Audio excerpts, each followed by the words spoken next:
नमस्कार। बोलती किताबें में आप सुन रहे हैं गुनाहों का देवता। आज सुनिए इसी उपन्यास का भाग 17। चंदर अब एकांत चाहता था और वह चंदर को मिल गया था। पूरा घर खाली, एक महाराजिन, माली और नौकर, और सारे घर में सिर्फ सन्नाटा, और उस सन्नाटे का प्रेत चंदर। चंदर चाहे जितना टूट जाए, जितना बिखर जाए, लेकिन चंदर हारने वाला नहीं था। वह हार भी जाए, लेकिन हार स्वीकार करना उसे नहीं आता था। उसके मन में अब सन्नाटा था। अपने मन के पूजा गृह में स्थापित सुधा की पावन प्रांचल देव मूर्ति को उसने कठोरता से उठाकर बाहर फेंक दिया था। मंदिर की मूर्तिमयी पवित्रता, मंदिर के पूजा उपकरणों को, अपने जीवन के आदर्शों और मानदंडों को उसने चूर चूर कर डाला था। और बुद्ध सिकन विजेता की तरह क्रूरता से हंसते हुए मंदिर के भग्नावशेषों पर कदम रखकर चल रहा था। उसका मन टूटा हुआ खंडहर था, जिसके उजाड़ बेछत कमरों में चमगादड़ बसेरा करते हैं और जिसके ध्वंसावशेषों पर गिरगिट पहरा देते हैं। काश कि कोई उन खंडहरों की ईंटें उलटकर देखता तो हर पत्थर के नीचे पूजा मंत्र सिसकते हुए मिलते। हर धूल की परत में घंटियों की बेहोश ध्वनियां मिलती। हर कदम पर मुरझाए हुए पूजा के फूल मिलते और हर शाम सवेरे भग्न देव मूर्ति का करुण रुदन दीवारों पर सिर पटकता हुआ मिलता। लेकिन चंदर ऐसा वैसा दुश्मन नहीं था। उसने मंदिर को चूर चूर कर उस पर अपने गरों का पहरा लगा दिया था कि कभी कोई भी उस पर खंडहर के अवशेष कुरेद कर अपने विश्वास, पुरानी अनुभूतियां, पुरानी पूजाएं फिर से उसे जगा न दे। बुद्ध शिकन तो मंदिर तोड़ने के बाद सारा शहर जला देता है ताकि शहर वाले फिर उस मंदिर को न बना पाए। ऐसा था चंदर।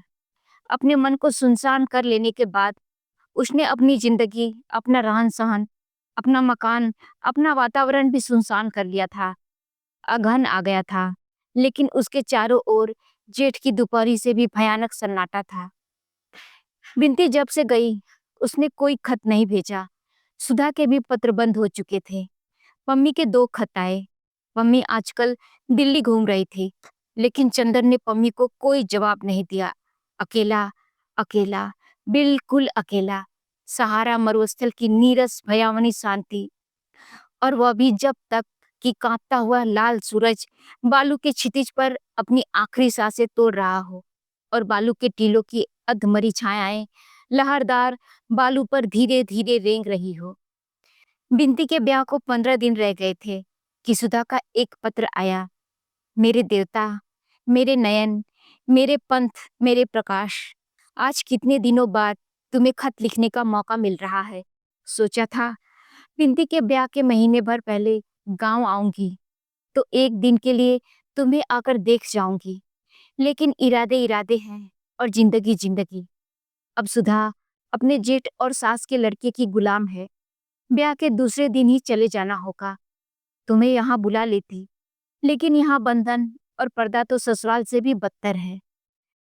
मैंने बिनती से तुम्हारे बारे में बहुत पूछा, वह कुछ नहीं बताई। पापा से इतना मालूम हुआ कि तुम्हारी थीसिस छपने गई है, कन्वोकेशन नजदीक है। तुम्हें याद है, वायदा था कि तुम्हारा गाउन पहनकर मैं फोटो खिंचवाऊंगी। वह दिन याद करती हूँ तो जाने कैसा होने लगता है। एक कन्वोकेशन की फोटो खिंचवाकर जरूर भेजना। क्या तुमने बिनती को कोई दुख दिया था? बिनती हर दम तुम्हारी बात पर आंसू भर लाती है। मैंने तुम्हारे भरोसे बिनती को वहां छोड़ा था। मैं उससे दूर, माँ का सुख उसे मिला नहीं, पिता मर गए। क्या तुम उसे इतना भी प्यार नहीं दे सकते? मैंने तुम्हें बार बार सहेज दिया था। मेरी तंदुरुस्ती अब कुछ कुछ ठीक है, लेकिन जाने कैसी है। कभी कभी सिर में दर्द होने लगता है, जी मिचलाने लगता है। आजकल वह बहुत ध्यान रखते हैं, लेकिन वे मुझको समझ नहीं पाए। सारे सुख और आजादी के बीच मैं कितनी असंतुष्ट हूँ, मैं कितनी परेशान हूँ। लगता है हजारों तूफान हमेशा नसों में घर आया करते हैं।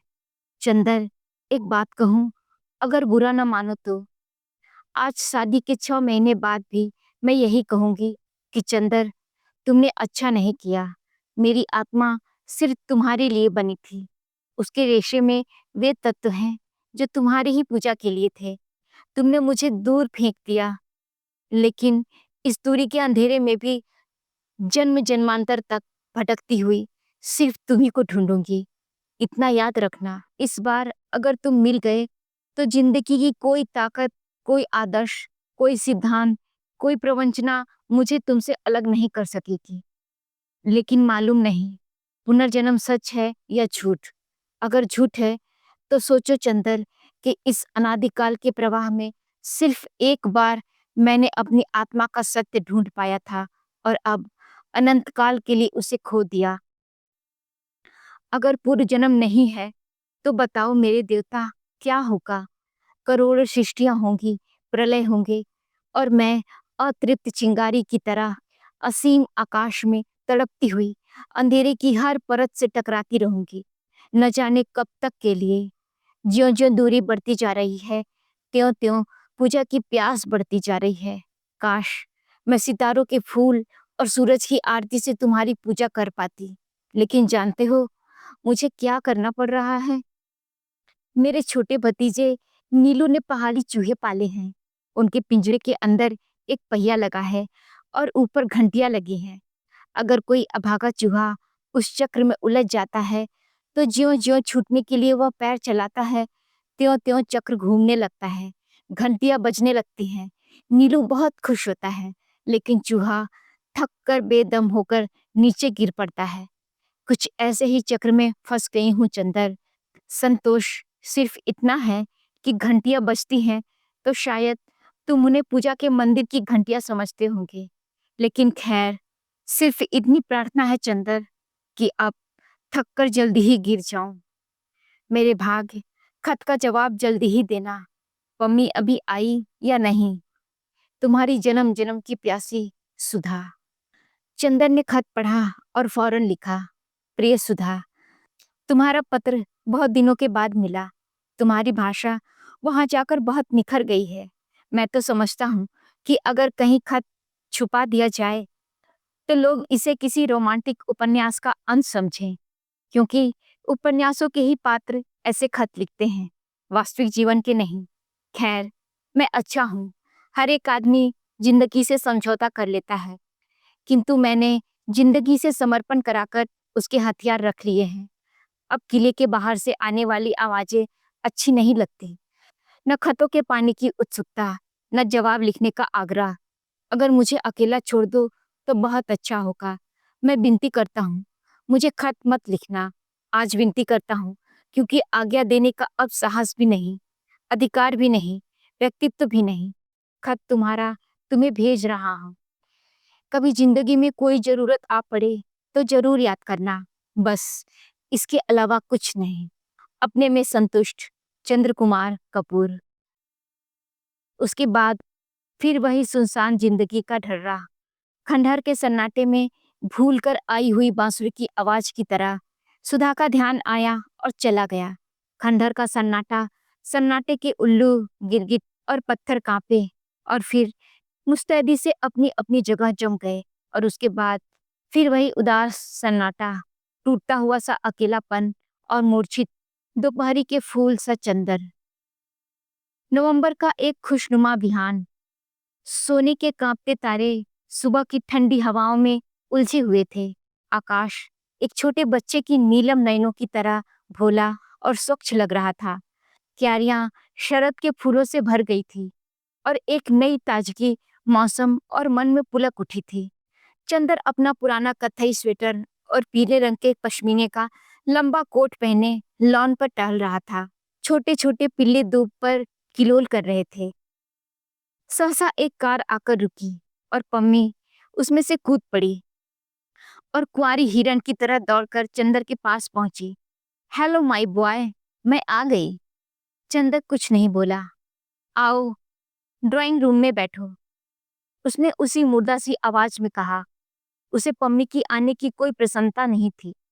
पम्मी उसके उदास चेहरे को देखती रही, फिर उसके कंधे पर हाथ रखकर बोली, क्यों कपूर, कुछ बीमार हो क्या? नहीं तो। आजकल मुझे मिलना जुलना अच्छा नहीं लगता। अकेला घर भी है। उसने उसी फीकी आवाज में कहा। क्यों? मिस शुदा कहाँ है? और डॉक्टर शुक्ला? वे लोग मिस बिनती की शादी में गए हैं। अच्छा, उसकी भी शादी हो गई? डैम इट, जैसे ये लोग पागल हो गए हैं। बर्टी, सुधा, बिनती। क्यों? मिलते जुलते क्यों नहीं तुम? यूं ही, मन नहीं होता। समझ गई। जो मुझे 3-4 साल पहले हुआ था। कुछ निराशा हुई है तुम्हें? अम्मी बोली। नहीं, ऐसी तो कोई बात नहीं। कहना मत अपनी जबान से।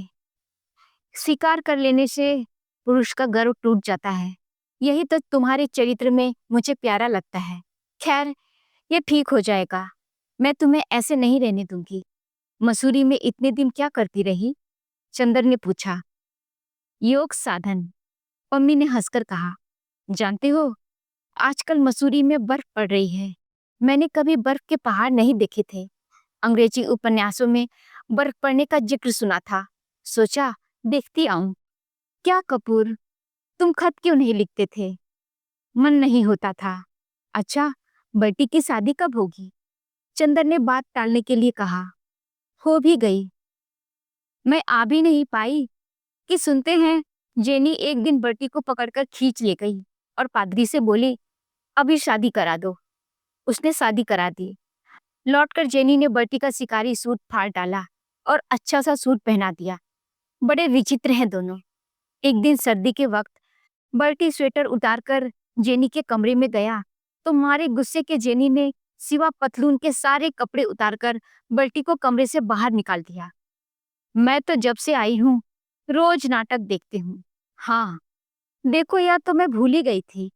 और उसने अपनी जेब से पीतल की एक छोटी सी मूर्ति निकालकर मेज पर रखी। एक भूतिया औरत इसे बेच रही थी। मैंने इसे मांगा तो वह बोली, यह सिर्फ मर्दों के लिए है। मैंने पूछा, क्यों? तो बोली, इसे अगर मर्द पहन ले तो उस पर किसी औरत का जादू नहीं चलता। वह औरत या तो मर जाती है या भाग जाती है या उसका ब्याह किसी दूसरे से हो जाता है। तो मैंने सोचा तुम्हारे लिए लेती चलूं। चंदर ने देखा, वह अवलोकितेश्वर की महायानी मूर्ति थी। उसने हंसकर उसे ले लिया, फिर बोला, और क्या लाई अपने लिए? अपने लिए एक नया रहस्य लाई हूँ। क्या? इधर देखो, मेरी ओर। मैं सुंदर लगती हूँ? चंदर ने देखा। पम्मी 18 साल की लड़की सी लगने लगी है। चेहरे के कोने भी जैसे गोल हो गए थे और मुंह पर बहुत ही भोलापन आ गया था। आंखों में कुंवारापन आ गया था। चेहरे पर सोना और केसर, चंपा, हर सिंगार घुल मिल गए थे। सचमुच पम्मी, लगता है जैसे कौमार ही लौट आया है तुम पर। परियों के कुंज से अपना बचपन फिर चुरा लाई क्या? नहीं कपूर, यही तो रहस्य लाई हूँ। हमेशा सुंदर बने रहने का, और परियों के कुंजों से नहीं, गुनाहों के कुंजों से। मैंने हिमालय की छाव में एक नया संगीत सुना कपूर, मानसलता का संगीत। मसूरी के समाज में घुल मिल गई और मादक अनुभूतियां बटोरती रही बिना किसी पश्चाताप के। और मैंने देखा कि दिनों दिन निखरती जा रही हूँ।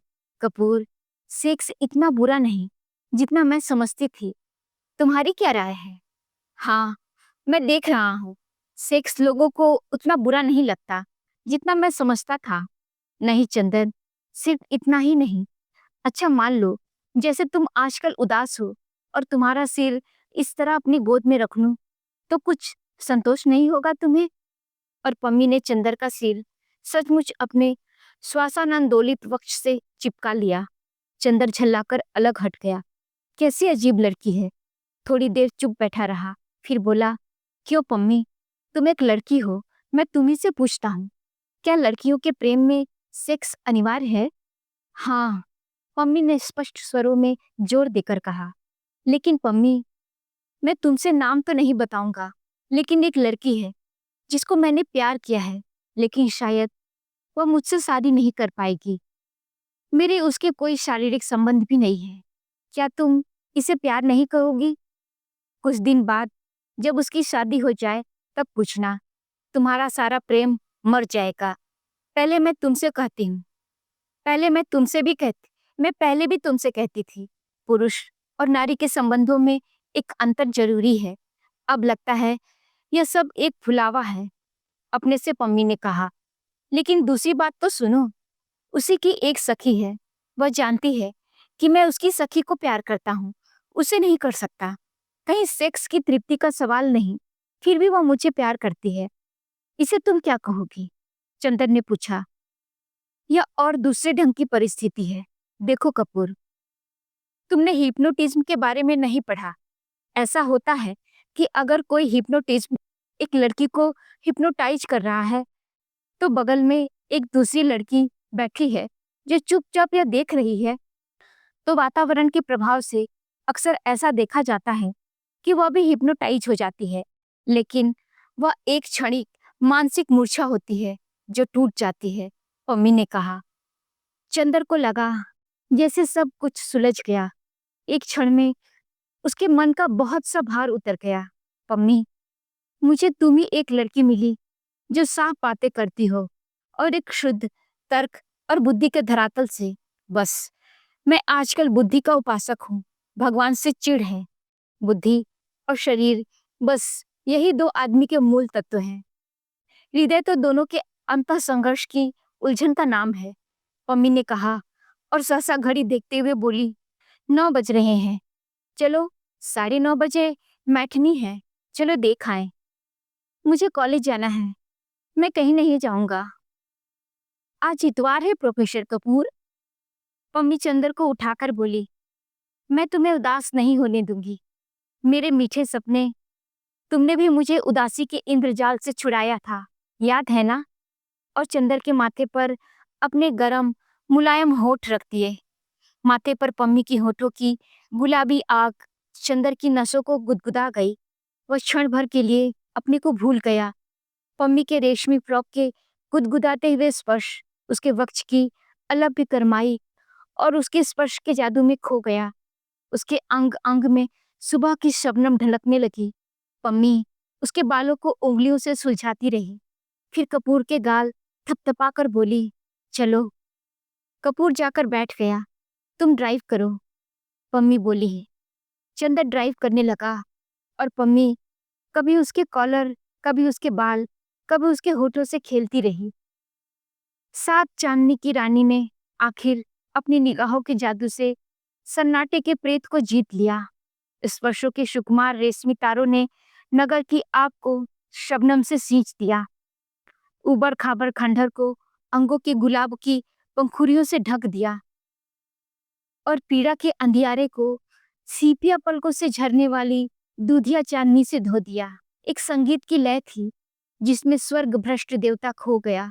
संगीत की लय थी यह उद्दाम जीवन का यौवन भरा हुआ ज्वार था जो चंदर को एक मासूम फूल की तरह बहा ले गया। जहाँ पूजा दीप बुझ गया था, वहाँ तरुणाई की सांस की इंद्रधनुषी शमा झिलमिला उठी।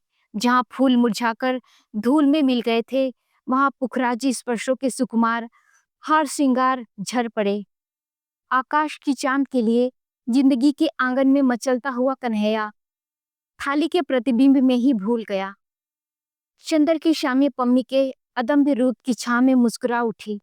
ठीक 4 बजे पम्मी आती, कार पर चंदर को ले जाती और चंदर 8 बजे लौटता। प्यार के बिना कितने महीने कट गए, पम्मी के बिना एक शाम नहीं बीत पाती। लेकिन अब भी चंदर ने अपने को इतना दूर रखा था कि कभी पम्मी के होठों के गुलाबों ने चंदर के होठों के मूंगे से बातें भी नहीं की थी। एक दिन रात को जब वो लौटा तो देखा कि अपनी कार आ गई है। उसका मन फूल उठा, जैसे कोई अनाथ भटका हुआ बच्चा अपने संरक्षक की गोद के लिए तड़प उठता है। वैसे ही वह पिछले 1.5 महीने से डॉक्टर साहब के लिए तरस गया था। जहाँ इस वक्त उसके जीवन में सिर्फ नशा और नीरसता थी, वहीं हृदय के एक कोने में सिर्फ एक सुकुमार भावना शेष रह गई थी। वह थी डॉक्टर शुक्ला के प्रति। वह भावना कृतज्ञता की भावना नहीं थी। डॉक्टर शुक्ला इतने दूर नहीं थे कि अब वह उनके प्रति कृतज्ञ हो। इतने बड़े हो जाने पर भी वह जब भी डॉक्टर साहब को देखता तो लगता था जैसे कोई नन्हा बच्चा अपने अभिभावक की गोद में आकर निश्चिंत हो जाता हो। उसने पास आकर देखा, डॉक्टर साहब बरामदे में टहल रहे थे। चंदन दौड़कर उनके पांव पर गिर पड़ा।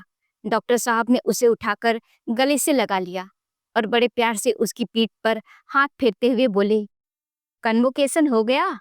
डिग्री जीत लाए? जी हाँ, बड़ी विनम्रता से चंदन ने कहा। बहुत ठीक, अब डी ल्यूट की तैयारी करो, तुम्हें जल्दी सेंट्रल गवर्नमेंट में जाना है। डॉक्टर साहब बोले, मैं तो 15 जनवरी को दिल्ली जा रहा हूँ, कम से कम साल भर के लिए। इतनी जल्दी? ऑफर कब आया? चंदन ने अचरज से पूछा। मैं उन दिनों दिल्ली गया था ना, तभी एजुकेशन मिनिस्टर से बात हुई थी। डॉक्टर साहब ने चंदन को देखते हुए कहा, अरे तुम कुछ दुबले हो रहे हो, क्यों महाराज जी ने ठीक से काम नहीं किया? नहीं, चंदन हंसकर बोला, बिंती की शादी ठीक ठाक हो गई। बिंती की शादी? डॉक्टर साहब ने सिर झुकाए, टहलते हुए एक बड़ी फीकी सी हंसी हंसकर कहा, बिंती और तुम्हारी बुआ जी दोनों अंदर हैं। अंदर है? चंदर को यह रहस्य कुछ समझ में नहीं आता था। इतनी जल्दी बिंती लौट आई? बिंती गई ही कहाँ? डॉक्टर साहब ने बहुत चुपचाप सिर झुकाकर कहा और बहुत करुण उदासी उनके मुख पर छा गई। वह बेचैनी से बरामदे में टहलने लगे। चंदर का साहस नहीं हुआ कुछ पूछने का। कुछ अमंगल अवश्य हुआ है। वह अंदर गया। बुआ जी अपनी कोठरी में सामान रख रही थी और बिंती बैठी सिल पर उड़द की भीगी दाल पीस रही थी। बिंती ने चंदर को देखा, दाल में सने हुए हाथ जोड़कर प्रणाम किया, सिर को आंचल से ढककर चुपचाप दाल पीसने लगी। कुछ बोली नहीं। चंदर ने प्रणाम किया और जाकर बुआ के पैर छू लिए। अरे चंदर है, आओ बिटवा, हम तो लुट गए। और बुआ जी वहीं देहरी पर सिर थामकर बैठ गई। क्या हुआ बुआ जी? होता का भैया, जवन बदा रहा भाग में ओही भवा। और बुआ जी अपनी धोती से आंसू पोंछकर बोली, ई हमरी छाती पर मूंग दरे के बदी, ई हमरी छाती पर मूंग दरे के लिए बदी रही, तौन जमी है। भगवान कौनों को ऐसी कलंकनी बिटिया ना दे। 3 भावरी के बाद बारात उठ गई भैया, हमारा तो कुल डूब गया। और बुआ जी ने उच्च स्वर में रुदन शुरू किया। बिंदी ने चुपचाप हाथ धोए और उठकर छत पर चली गई। चुप रहो, अब रोए धोए के काहे को जीव हलकान करत हो। गुणवंती बिटिया बाय, हजारन आय के बिटिया के लिए गोड़े गिरी हैं। अपना एकांत होई के बैठो, महाराजी ने पूरी उतारते हुए कहा। आखिर बात क्या हुई महाराजिन? चंदन ने पूछा। महाराजी ने जो बताया उससे पता लगा कि लड़के वाले बहुत ही संकीर्ण मना और स्वार्थ। पहले मालूम हुआ कि लड़का उन्होंने ग्रेजुएट बताया था, वह इंटर फेल था। फिर दरवाजे पर झगड़ा किया उन्होंने। डॉक्टर साहब बहुत बिगड़ गए। अंत में मड़वे में लोगों ने देखा कि लड़के के बाएं हाथ की उंगलियां गायब है। डॉक्टर साहब इस बात पर बिगड़े और उन्होंने मड़वे से बिंती को उठा दिया। फिर बहुत लड़ाई हुई, लाठी तक चलने की नौबत आ गई। जैसे तैसे झगड़ा निपटा। 3 भावरों के बाद ब्याह टूट गया। अब बताओ भैया। सहसा बुआ आंसू पोंछकर गरज कर उठी। इन्हें का हुई गवा रहा, इन्हें की मती मारी गई। गुस्से में आय के बिंती को उठवाए लिहिन। अब हम इतनी बड़ी बिटिया लेके कहाँ जाई? अब हमारी बिरादरी में कौन पूछत एका? इतना पढ़ लिख के इन्हीं का सूझा। अरे लड़की वाले हमेशा दब के चले चाहिए। अरे तो क्या आंख बंद कर लेते? लंगड़े लूल्हे लड़के से कैसे ब्याह कर देते? बुआ तुम भी गजब बात करती हो। चंदर बोला, भैया जेके भाग में लंगड़ा लूल्हा बदा होई ओका ओही मिली। लड़कियन को निबाह करे के चाहिए कि शकल देखे के चाहिए। अब इन ब्याह के बाद कोनो के हाथ गोड़ टूट जाए तो औरत अपने आदमी को छोड़ के गली गली की हानि चाटे। हम रहे तो जब बिंती 3 बरस की हुई गई तब उनकी शकल उजेले में देखा रहा। जैसा भाग में रहा तैसा होता। चंदर ने विचित्र हृदयहीन तर्क को सुना और आश्चर्य से बुआ की ओर देखने लगा। बुआ जी बकती जा रही थी। अब कहते हैं कि बिंती को पढ़ाएबो ब्याह ना करे बे, रही सही इज्जत भी बेच रहे हैं। हमार तो किस्मत फूट गई। और वे फिर रोने लगी। पैदा होते काहे नहीं मर गई कुलबोरिन, कुलक्षणी, अभागिन। सासा बिनती छत से उतरी और आंगन में आकर खड़ी हो गई। उसकी आंखों में आग भरी थी। बस करो माँ जी, वह चीख कर बोली। बहुत सुन लिया मैंने, अब बर्दाश्त नहीं होता। तुम्हारे कोसने से अब तक नहीं मरी, न मरूंगी। अब मैं सुनूंगी नहीं, मैं साफ कह देती हूँ। तुम्हें मेरी शक्ल अच्छी नहीं लगती तो जाओ, तीर्थ यात्रा पर परलोक सुधारो, भगवान का भजन करो, समझे कि नहीं? चंदर ने ताज्जुब से बिनती की ओर देखा। यह वही बिनती है जो माँ जी की जरा जरा सी बात से लिपट कर रोया करती थी। बिनती का चेहरा तमतमाया हुआ था और गुस्से से बदन कांप रहा था। वह उछलकर खड़ी हो गई और दुगनी चीख कर बोली, अब बहुत जवान चले लगी है। कौन है तोर, जेके बल पर ई चमक दिखावत है? हम काट के धर देबे, तो को बताई दे थे। मुंह झांसी, ऐसी न होती तो काहे को ई दिन देखा पड़े। उन्हें तो खा गई, हमहू के खाए ले। अपना मुंह पीटकर बुआ बोली, तुम इतनी मीठी नहीं हो माँ जी कि तुम्हें खा लूं। बिंती ने और तड़प कर जवाब दिया। चंदर स्तब्ध हो गया। यह बिंती पागल हो गई है, अपनी माँ को क्या कर रही है? छी बिंती, पागल हो गई हो क्या? चलो उधर, चंदर ने डांट कर कहा। चुप रहो चंदर, हम भी आदमी हैं। हमने जितना बर्दाश्त किया है हम ही जानते हैं, हम क्यों बर्दाश्त करें? और तुमसे क्या मतलब? तुम कौन होते हो हमारे बीच में बोलने वाले? क्या है यह सब? तुम लोग सब पागल हो गए हो क्या? बिंती, यह क्या हो रहा है? सहसा डॉक्टर साहब ने आकर कहा। बिंती दौड़कर डॉक्टर साहब से लिपट गई और रोने लगी। मामा जी, मुझे दीदी के पास भेज दीजिए, मैं अब यहाँ नहीं रहूंगी। अच्छा बेटी, अच्छा, जाओ चंदर, डॉक्टर साहब ने कहा। बिंती चली गई तो बुआ जी से बोले, तुम्हारा दिमाग खराब हो गया है, उस पर गुस्सा उतारने से क्या फायदा? हमारे सामने ये सब बातें करोगी तो ठीक नहीं होगा। अरे हम काहे बोलबे, हम तो मर जाई तो अच्छा है। बुआ जी पर जैसे देवी माँ आ गई हूँ। वह इस तरह से झूम झूम कर रो रही थी। हम तो वृंदावन जाए के डूब मरी, अब तो हम तुम लोगन की शकल न दखबे। हम मर जाई तो चाहे बिनती को पढ़ायो, चाहे नचायो, चाहे गवायो, हम अपनी आँखन से न देखबे। उस रात को किसी ने खाना नहीं खाया। एक विचित्र सा विषाद सारे घर पर छाया हुआ था। जाड़े की रात का गहन अंधेरा खामोश छाया हुआ था, महज एक अमंगल छाया की तरह। कभी कभी बुआ जी का रुदन अंधेरे को झकझोर जाता था। सभी चुपचाप भूखे सो गए। दोस्तों, आज की कहानी यहीं तक। शेष कहानी अगले अंक में। तब तक के लिए नमस्कार।